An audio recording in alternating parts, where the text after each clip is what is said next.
இங்கே மலத்தை ஊற்றுனவன் சாக்கடை அள்ளி ஊற்றுனவன் என்ன உடை போட்டிருந்தான்? துப்புரவு பணியாளர்களோட உடை. இதை இயக்கியது யார் அப்படிங்கிறத தன்ராஸ் இன்னைக்கு வந்து சொல்லிட்டான். இப்போ அப்படியே எந்த பக்கம் வாங்க, அண்ணன் ஆம்ஸ்ட்ராங் படுகொலையில் எந்த உடையை பயன்படுத்தினானுங்க? இந்த ஜொமேட்டோ உடையை பயன்படுத்தினாங்க.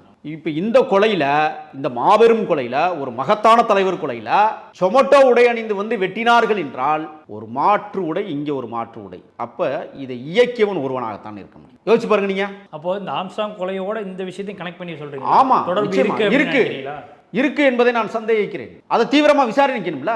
இப்போ எனக்கு இன்னொரு சந்தேகம் இருக்கு. அருணை கொண்டு வந்து சென்னை மாநகர கமிஷனராக போட்டதே அவர் ஒரு தாழ்த்தப்படுத்தப்பட்ட வகுப்பை சார்ந்தவர் என்று சொல்லுகிறார்கள். இதில் ஒரு பெரிய அரசியல் இருக்கு, நுணுக்கமான அரசியல் இருக்கு. நாங்கள் பார்த்தீர்களா, ஒரு பறையனை வெட்டி கொண்டதற்காக ஒரு பறையனை அதிகாரியாக போட்டிருக்கிறோம்.